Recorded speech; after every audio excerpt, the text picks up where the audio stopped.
Welcome please to the JVG podcast, where these G's are gonna spread their seeds of knowledge about the league. It's flourishing with these. These funny catchers seem to be well read, esteemed and honest. Like the man himself, Jeff Van Gundy. They are high IQ, so cerebral and funny. So if you're on the bus, just border on the dunny. Listen to the JVG NBA Tribute Show.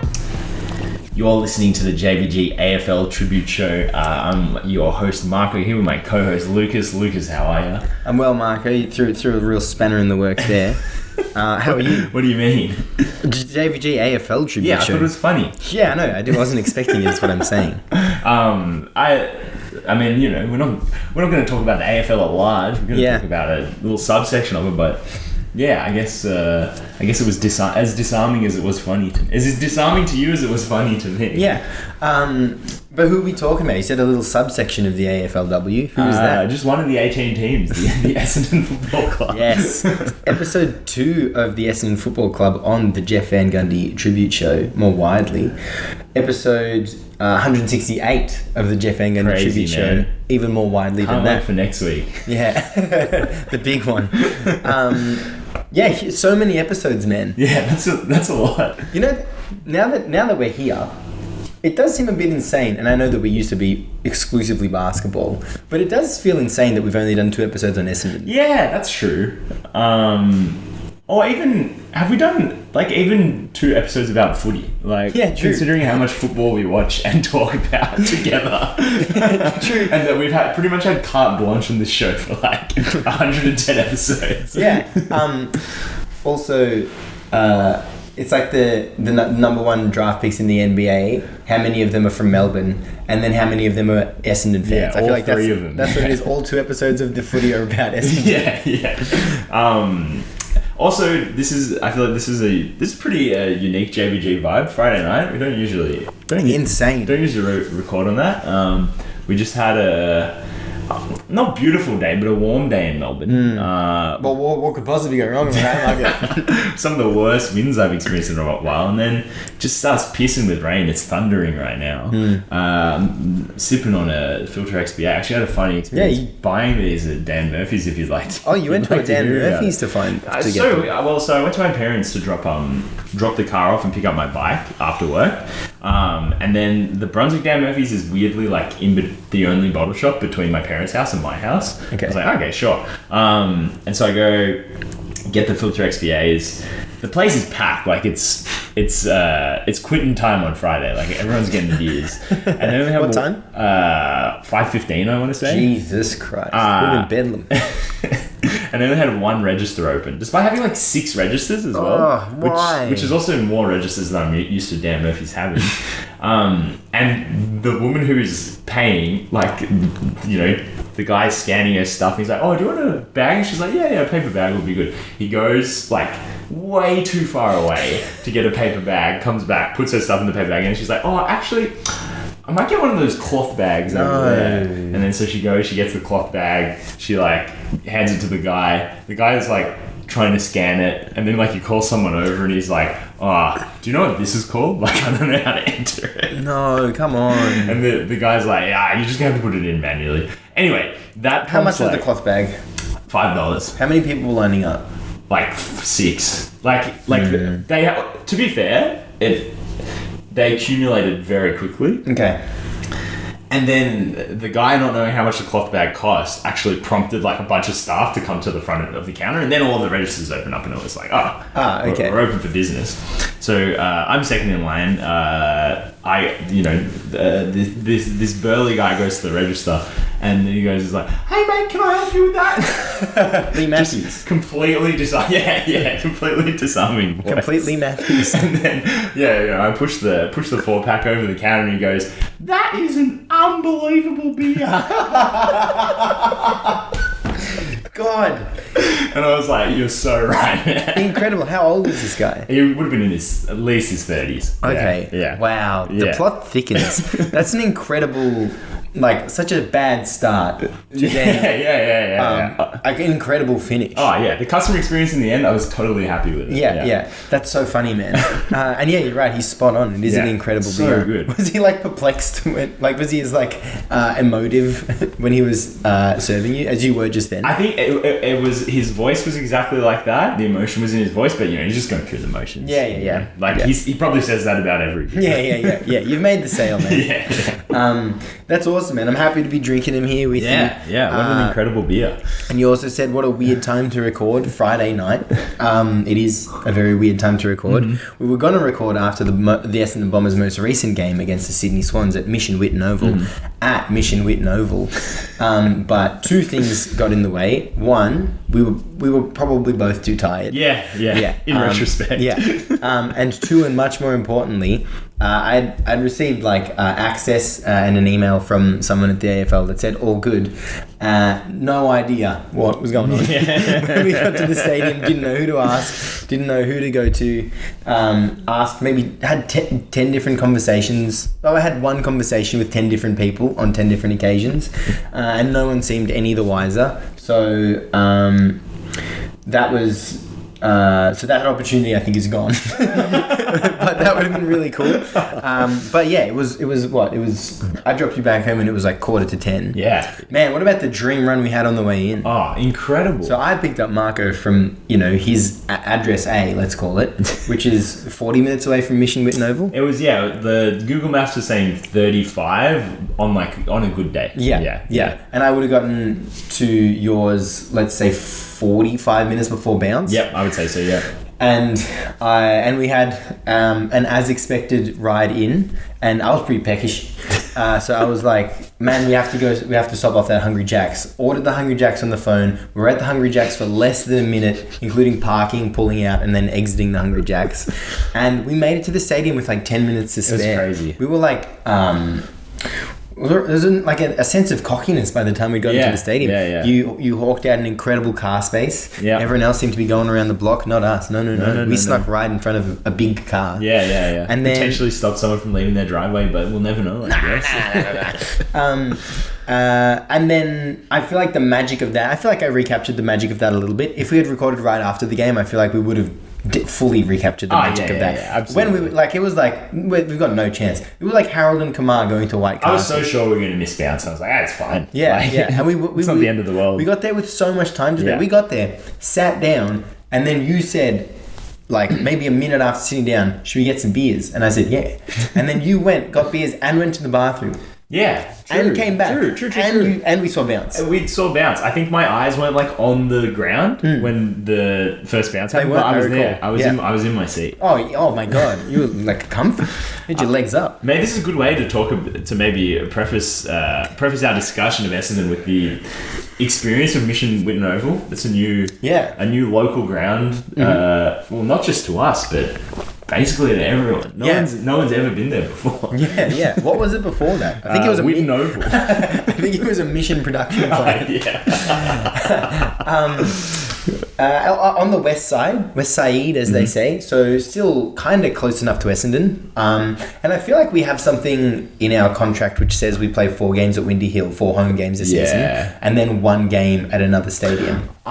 So one theory I've seen is that Windy Hill doesn't have good enough lights, and because it was a midweek night game, they had to have it at Mission Whitten Oval, and usually they just apart from the midweek games and the Friday night games, pretty much every AFLW game is during daylight hours anyway. So probably doesn't pose much of a scheduling conflict. But we also, I think we didn't have. Yeah, I can imagine us having 1 home game at a different Melbourne stadium. That seems about right. It was MCG for the men's. Yeah, exactly. Yeah. Great stadium. Fantastic. Seriously incredible.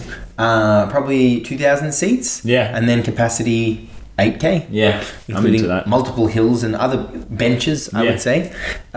Great place to watch the footy. Held the sound quite well. The roar at the end of the game was it was as good as any roar. People were really into it. I didn't realize how much of an emotional tug of war it was at the end, because we seemed like we were out and out, and then Sydney just kept clawing back. Sydney kicked that incredible goal late. Amazing. and they got really loud, and then when the siren went, we got really loud, and I was like, oh, that was a great game. Yeah. When we were in it, I was just so in it. And like, I guess the game against Melbourne last Friday, we won by 65 points, and there wasn't, like, at the end of the game it was like, hey. Like, the game was so over so much earlier. Yeah. But yeah, I've had some incredible viewing experiences at the AFLW this season, Marco. Yeah, and I think that's part of the maybe that's one of the worser things about Windy Hill is it's so open. There's no acoustics. You know? True. Like when we went there with your darling mother Yes. for our first game of the season against And her birthday. Fremantle and her birthday.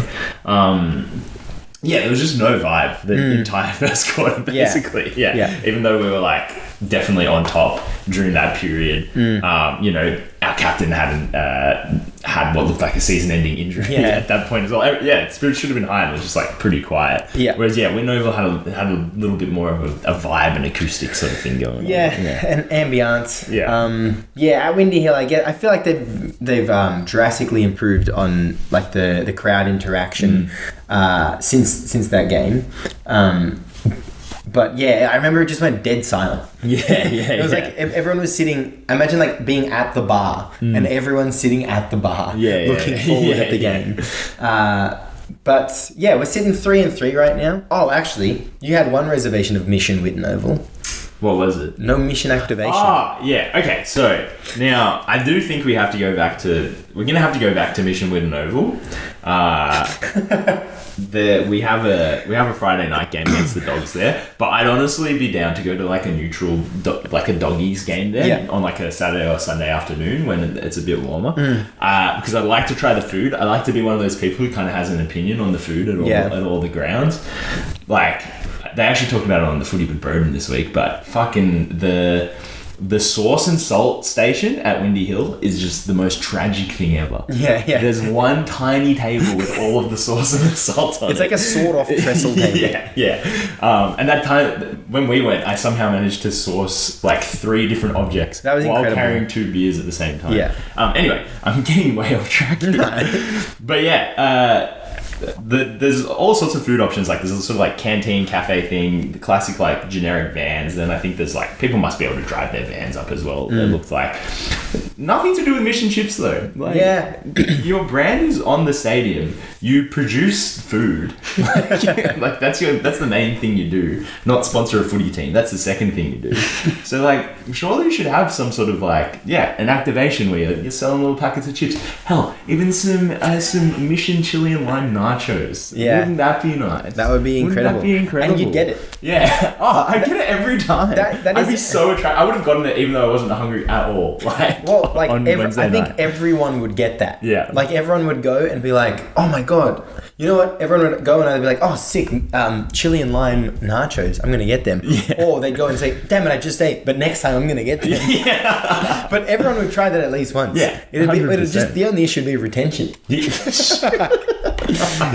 to nail it. But that's all you have to do is like, you've activated the brand. Now I'm in the supermarket, I'm walking past the Mission Chili and Lime, I'm like, fuck, those nachos at Whitten Oval were so good. Like, as for the Bombers, I think you can attest to going into this game, I was pretty like barrel-chested about our 2-3 at the time Essendon Bombers. I feel like we played 4 good games of footy. I think the game against Adelaide is probably the second best game we've played this year. I think so. Despite it being like a shellacking. Yeah.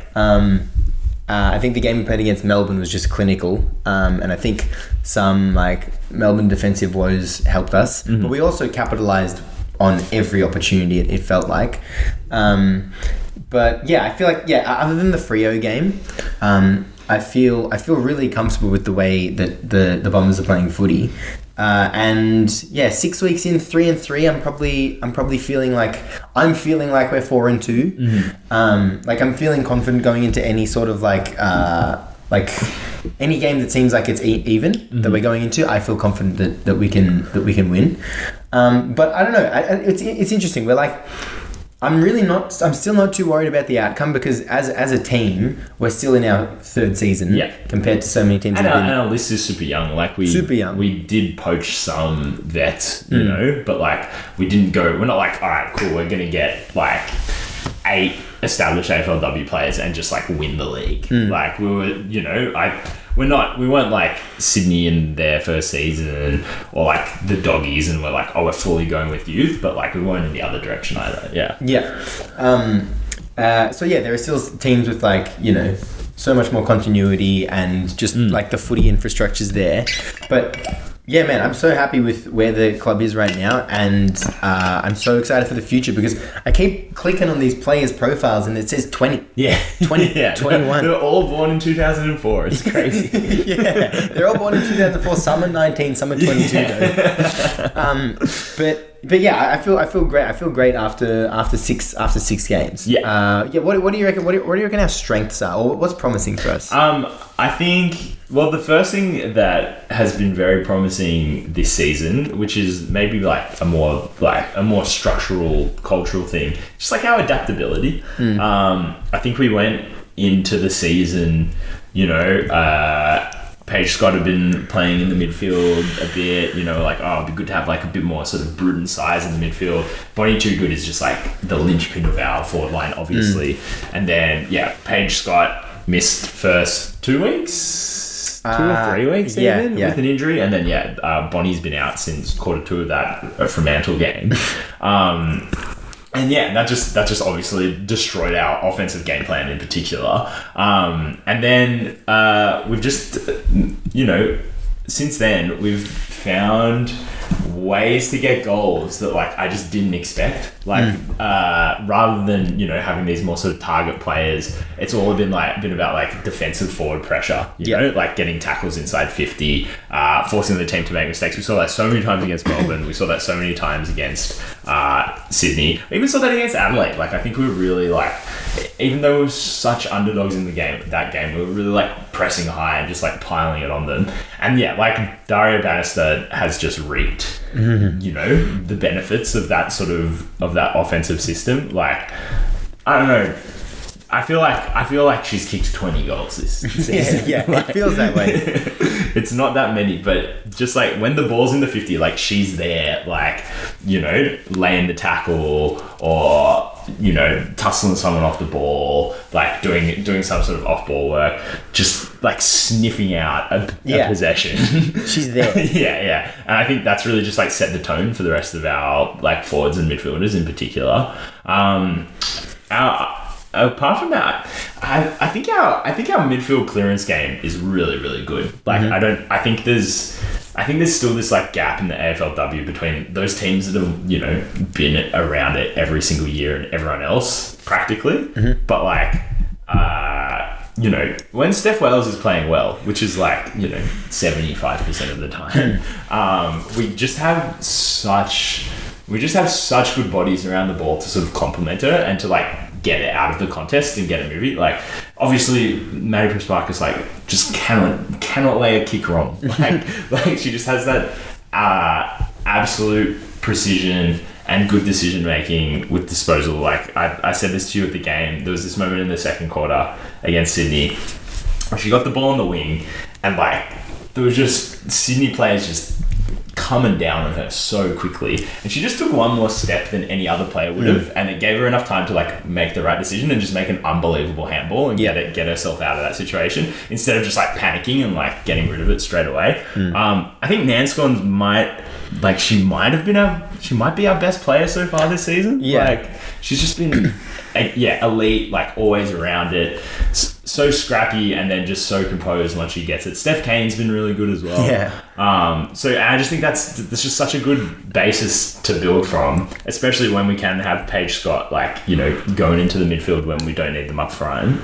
I just feel like with that we can compete against the best midfielders in the league. It definitely feels like that. You've thrown out a few names there, and one of the things I wanted to ask you is who would be your Norm Smith, your best and fairest of the season so far? I was thinking about this. I think Nanscorn on like a neutral level But I think Daria Bannister on she just won us games. Like, she's just won us quarters of footy. She's played probably like, in terms of quarters of footy, she's probably played the top 3. Like, yeah, definitely. She's put in like a, season best quarter in like 3 separate games. Yeah. And she's just been the difference when we've needed her. But I think Nanscon's been the one like putting the most work in. Yeah. Yeah, I would agree. I think that game against Freo, I feel like Amber Clark was probably our most impactful player before she got that collision was crazy between her and Bonnie. It's unbelievable. But I think in the aftermath of that, I think the team was kind of shaky, but I feel like Nanscorn was just like super classy and clean, and like I feel like Freo was really hounding Maddie Prasparkas. And Nanscorn was just she was like the release player, and then I just feel like she's been our second or third best player in every game. And I think that'll add up, and I think if you were to count the best and fairest right now, it'd be her. Maddie Prasparkas, I feel like she's her ball use hasn't been as I feel like she hasn't been as open as she has been in recent seasons, but her defensive work has been ridiculous. Her tackling is unbelievable. Like, it's just like you're going nowhere. If she's around you, you're just going nowhere. I've liked Amy Gaylor's improvement in the first 6 games of the season. I feel like in game 1, I feel like she was kind of getting bullied off the ball a little bit, and that'll continue to happen a little bit. But like she, I really feel comfortable with her as like an intercept marker. And I really, it just feels so good when she's exiting the back line. I feel like she's got a great kick on her, and I think is she 19 or 18? And I just feel comfortable that if this is the player who she is at 19, she has to be the mainstay. Mainstay one-on-one small defender. And especially as the team's still coming along. And Steph Kane's been incredible. Like, she's been so good with the ball. Brooke Walker, I feel like I've known Bonnie's been out for the last 5 games, but every time Walker gets the ball, I'm so confused because she wears 9 as well, and I've been to all games, all the games have been in Melbourne. From afar, I just feel like it's Bonnie, like the way she moves and the way she gets the ball, and like how threatening she is. It's like, oh my god, Bonnie's still playing, but it's Brooke Walker. So when Bonnie's back, we're going to be even more deadly. That's crazy. Bonnie's coming back. But also, Steph Wales, I feel like I was pretty critical of her behind closed doors, but she's been so good, man. Her tap work is unbelievable. You made the point, like, she gets up there and then she like makes a decision. It's not just about winning the ruck contest. It's like, who am I going to serve this directly to? And in Sydney's 4th quarter comeback, I feel like she got taken out of a rhythm a little bit, and our midfield might have ran out of legs a bit, but I feel like clearances were the name of the game against Sydney, which was I feel like that was the case on, was it Wednesday night? But her impact has been incredible this season, and she's taken a real leap, and her marking has been like crucial in big packs. Looking at the lineup we have this week, I feel great. Like, this team feels I feel so like confident. Coming up against Gold Coast, who they haven't won yet, have they? No, they haven't. They've drawn. They have been really unlucky. Like that, they had a chance to win it after the siren and drew it against GWS, and then I think they had a goal in the last 5 minutes disallowed because the chip said that it was touched, and like the umpire and the vision said that it was a goal. Like, you watch the replay, like, oh yeah, that's a goal. It's miles behind. But the chip in the ball was like, no, it was touched. So the chip is is the golden bullet. Why? I don't know, man. I honestly don't know. That seems a bit counterintuitive. They're experimenting on the AFLW. That's ridiculous. I feel like surely that's one where we can just look at it and be like, all right, the chip was wrong. This thing that's 6 games into its career was actually wrong this one time. I mean, when it's clearly wrong as well. So we can preview this game, but like, although I feel confident about it, like Gold Coast is just due for a win.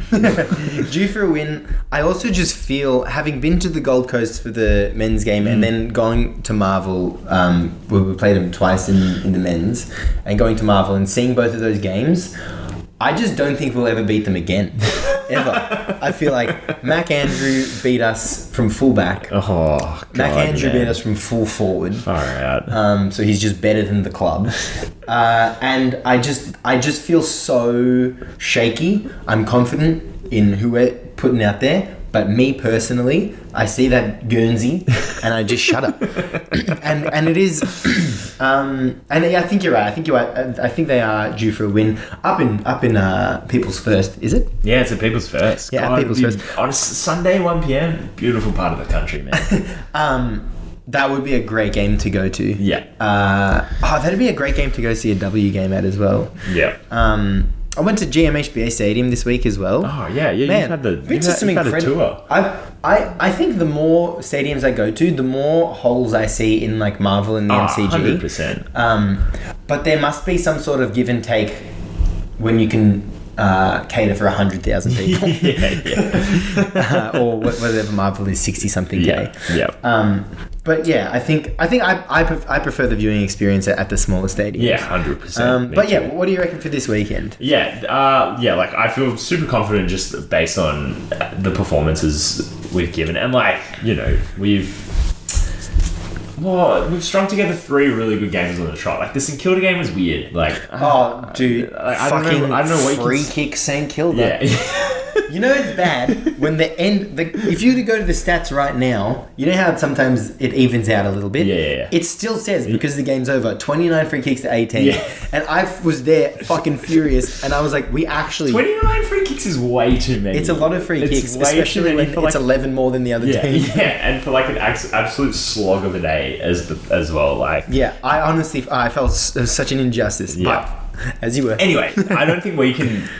There wasn't great things to take away from that game. Anyway, despite the injustice. Whereas, watching that Adelaide game, I was like, it's such a shame we're gonna lose this game because we're like playing ourselves into form. So like, I do feel very, very, very confident. I think like our midfield is also in a position now where like, you know, at the beginning of the season, you feel like, all right, cool, like you got to play Charlie Rowbottom. I'd be like, fuck, that's terrifying. Like, and she's probably going to be league best and fairest this season, I think. But like, our midfield's just stacked up against everyone. So I feel pretty good about that. And it'll be interesting to see, you know, how we use Bonnie. Like, is she actually fit? Because it's insane that she's coming back from an MCL. MCL. It was 5 week turnaround when it was initially said it was going to be 8, and it was initially said it was going to be 6 to 8. Yeah. So it's on the earlier side of that as well. Which is 1, unbelievable. 2, unbelievable for an Essendon player to come back before the projected time. I think Bonnie Too Good, you know, captain, incredible player, starting on the bench. Yeah. I think that might be bearing the lead as to what her role will be in this game. Yeah. I think this will be there'll be an element of this which is her getting her legs back. But on the other hand, like Elise Gamble, who's been filling in at full forward, you know, our key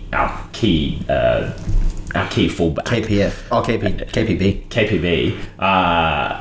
and it's just been incredible. Like, you know, has kicked 4 goals over the last 2 weeks. I think she started in the back line against Sydney, and then it was like, all right, we're just not going to kick any goals without someone up front. And we moved her, after a really, really good first quarter against Sydney, we moved her up front, and then had a good second quarter that also resulted in us kicking a bunch of goals. You know, that was like, oh, cool, now we're getting our money's worth. How good is this Scotty goal? So good. Dude, that's that is exactly what you want from a mid-sized forward, or like, what would you call like the, the big bodied mid, the bigger mid that goes and plays forward sometimes. That's the kind of goal you want. That was their first goal in the AFLW against Hawthorn all those years ago, winding back the clock to 2022. But we were doing all the work in the first quarter against Sydney, but we weren't able to capitalise. I feel like Elise Gamble still is getting her getting like the forward intangibles and like the nuance of being a forward and to a might game. not even get them because, you know. But like in 2 games you kick 4 goals. You know, we moved her forward and then she kicked 2 goals. Like, right. what else do you want? That's what you want. Yeah, Scotty had such a good game. They were like just that run they had on the wing where it was like, this is surely these 2 Sydney players are going to get the ball and do something. It's like, oh no, here comes Scotty from a million miles away running at full pelt. Just like that energy changed the game so much. Also 19 years old. Are you kidding? No. What the fuck? Were they 17 when they started? They must have been, because they're AFL.com.au. Oh no, 20. Yeah. When did I get 19? God, 20 is crazy though. They grow up so quickly. That's fine. It's fine that you're 20 page. I'm so fine with that. Also on Scotty, I feel like they needed to have a big game numbers wise, because in the return from injury, I feel like their impact on the game has been felt, but the numbers just haven't been there. Yeah. And could have so easily gotten a second goal in that Sydney game. Yeah. But Essendon put what was it, like player of the round was Paige Scott, and I'd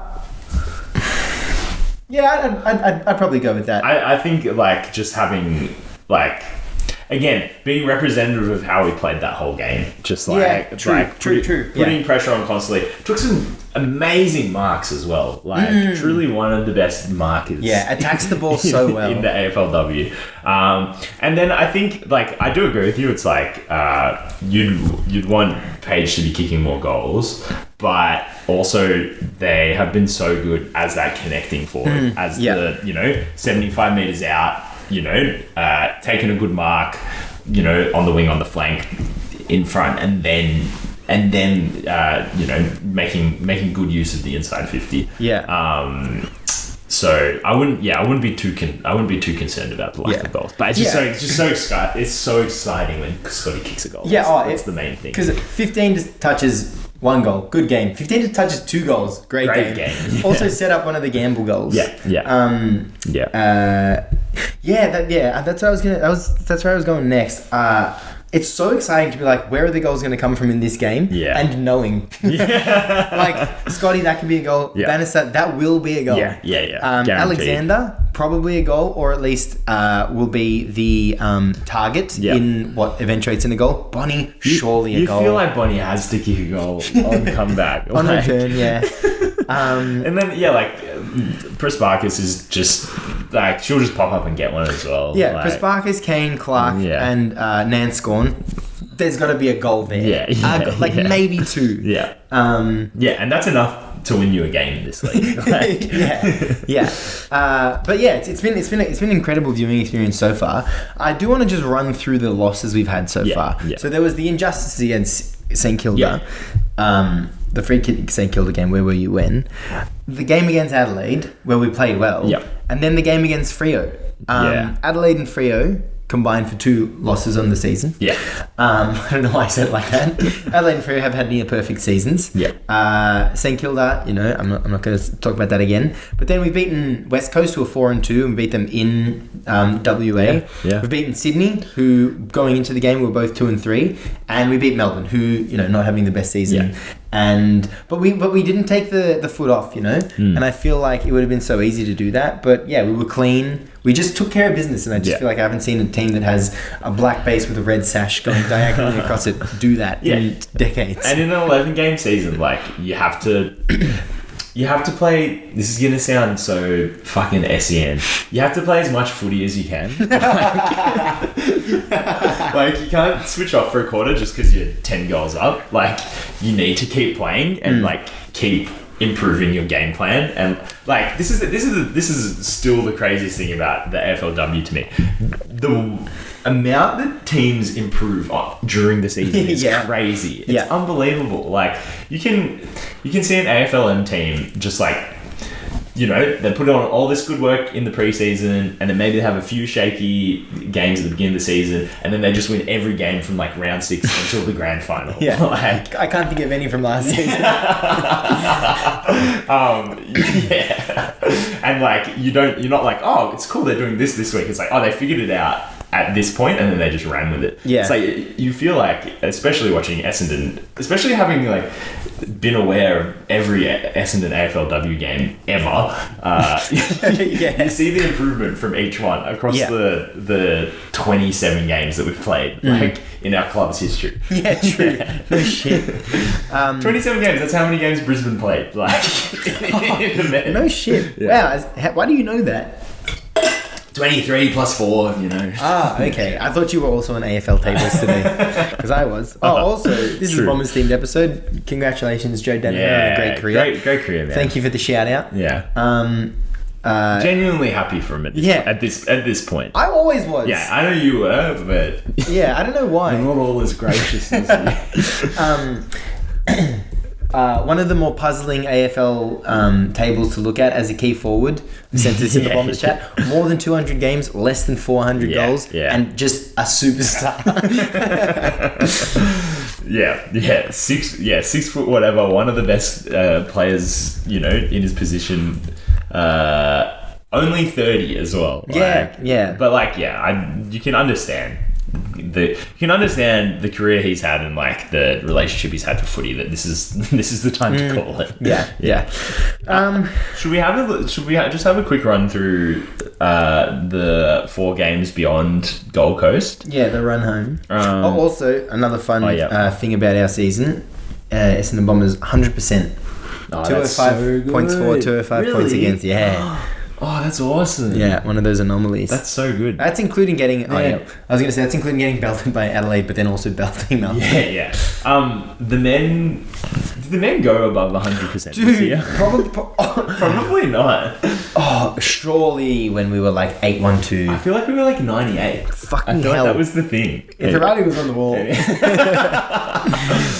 What's our run home here? So, Gold Coast, People First Stadium. It's part of our, our 2 games in 1 week run, but it's also part of their 2 games in 1 week run. Thanks, Adam Silver. Then following Friday, we have the Western Bulldogs at Mission Whitten Oval. They looked like the worst team of all time, but they've won 2 on the trot. Yeah. I still feel pretty confident. Yeah. Especially, since we made Mission Whitten Oval ours on Wednesday night. Yeah. Are you going to go suss out the activations? Oh, 100%. That's Friday the 11th or something? Yeah. I'm away with the fam.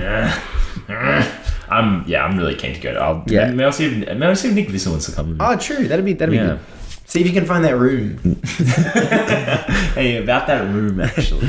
Then. So you're saying loss against Gold Coast? No, I think we'll win. Yeah. Look, like if I was on Fox Footy, I would say Essendon. But knowing what I know over the past 4 months, I actually need to say Gold Coast because I don't want to lose everything. Yeah. Because I'm gonna lose a lot if we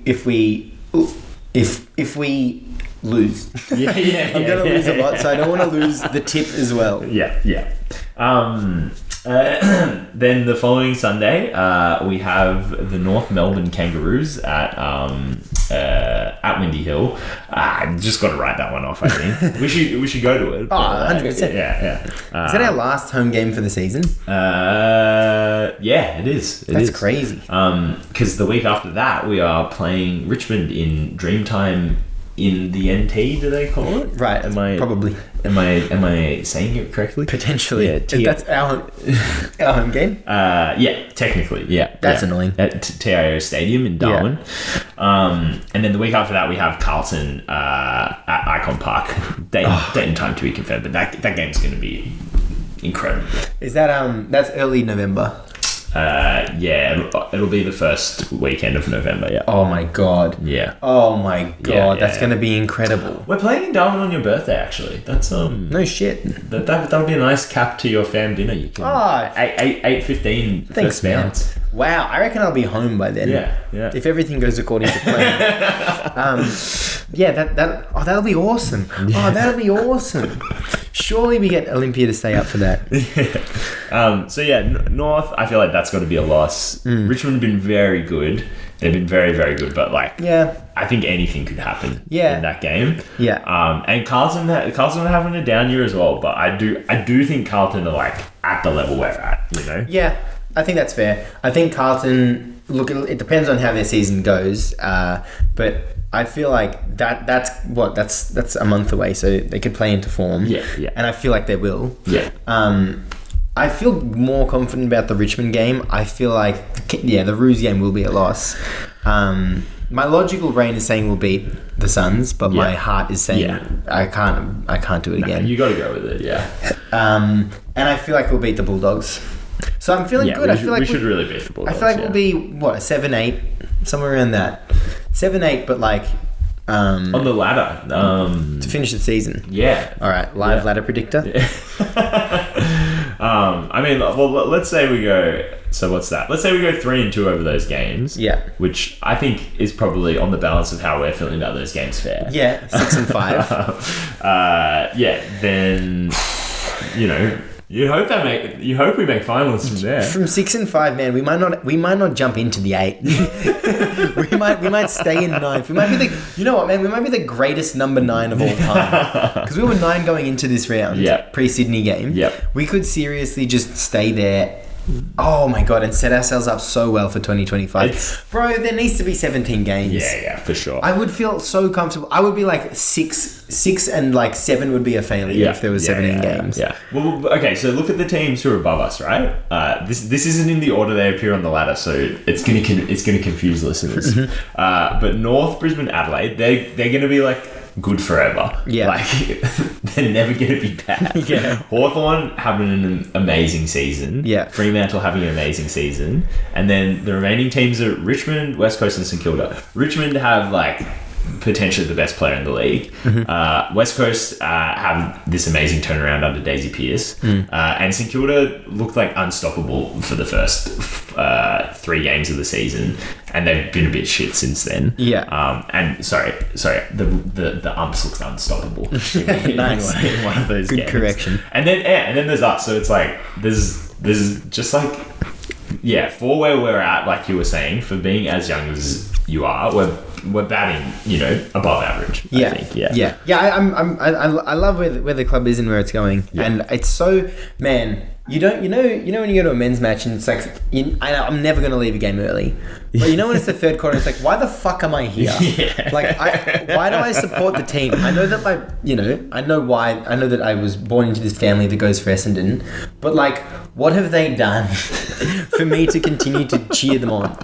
But like with the women's, it's like, oh cool, we tried to win. We did our best, and it's resulted in some great results, and it's resulted in some annoying results. But there's never a question of like, did we try and win that game? Yeah. We always, and it's always the simple stuff. It's always like second efforts, and that's the main thing for me, actually. Second efforts and running out of game. And we control those things. We control the controllables, as coaches love to say. 100%. Cody Jacques, got to shout her out. I feel like she's been one of the players that's been reflective of our good footy this season, and she didn't get picked this week, which I feel like is crazy because she's been second efforts. She's been bloody second efforts McGee. But yeah, always second efforts, always forward pressure. I feel like maybe her forward line entry with her kicking hasn't been pinpoint, but it's always been to an advantage. Or to a position on the ground where we're comfortable. But she's got incredibly quick hands, and she's just a competitor. And who knows? Maybe it is maybe coming off a tough win against Sydney, the only way you can crack back into that squad is if you're Bonnie too good. I just had a thought. Go on. I just had a theory because we're discussing this before the episode. Like, so she missed the Sydney game through suspension, but then is not traveling. She's not even in the squad. Like, she's not even an emergency to go to Gold Coast. What if it's just the fact that like we probably don't get the proper training session between Wednesday and Sunday night? But she's allowed to train if she's suspended. Yeah, but you know what I mean. Like, it's like, all right, well, we won that game against Sydney. Oh, that was like one of the training sessions. Yeah, so let's just continue. Let's just like not even, let's not fuck with what was happening in that game, except by introducing our captain and one of the best goalkeepers in the league. Yeah. Okay, I actually fully buy that. Yeah. But it is because it's just so puzzling that she would be selected otherwise. I guess we'll know if she's not back in the squad against the Dogs, then it's like, okay, well, there's something else going on. The coaches, like she just isn't in our preferred 16 or whatever. But that's crazy. Which is crazy. Looking at it, there's two. I'm not going to say it, but there's two players I'd put her in over. And then we can immediately. Then we can put Natalie. Three actually. Then we can put Natalie Wood on blast if that's the. Bro, Miss Wood, shout out. She's been such a good coach. Yeah. Legit. I feel like she does her best work at the quarter time and the 3/4 time. I feel like she always has an incredible, she always adds something in on the fly. I feel like you can see her coaching. Yeah. I feel like that's, I actually feel that way. I feel like you can be like, oh, fuck. Oh. Yeah, which you don't always feel in footy. You're I don't know what you're doing. Yeah. You see the adjustment, you see you see that tiny little difference. Yeah. And the fact that the whole squad's playing well, I feel like credit to the players, but then also credit to, preparation and coaching and game plan. Yeah. Bit excited. Any closing thoughts, Lucas? I think that's a pretty good place to finish it off when you're just getting as excited as you possibly can be. Yeah, I would agree. I think Scotty and Bannister had some great link-ups in the Sydney game. Mm-hmm. I feel like they're both coming into their form now, and I'm just excited to watch that. I think just from a viewing, from the perspective of a fan and not a hard-hitting analyst. Maddie Prasparkas is just getting better and better as the season's going on. Ball use mainly. It's just been like better and better. Steph Wales is getting better and better. I'm keen to see, and I feel like Miss Wood would do this, but Prasparkas, Scotty, too good in the guts. Yeah, wow. Wales in the ruck. Jeez. I feel like she pulls it out once, maybe one bounce a game or two bounces a game, and it's just like we get the ball in the 50. She puts those four players in the centre bounce, and we just get a clearance. Yeah. Who's there to get the ball? I don't know, but At least Gamble pops up for another goal. Yeah. I'm into that. Cool. Awesome. All right, well, I guess we should just keep doing this Essendon show until the end of the season. Yeah, I really like it. It's so much fun. Yeah, that was awesome. I guess see you at Windy Hill. Yeah, cool. Go Dons. Yeah, bye-bye.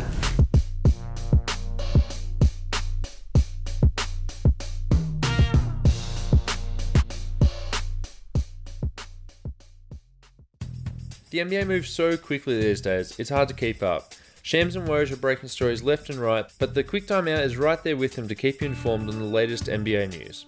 Stop in and let us break it down as it happens. Find the Quick Time Out on the Deep 2 Podcast Network. You want to talk WNBA?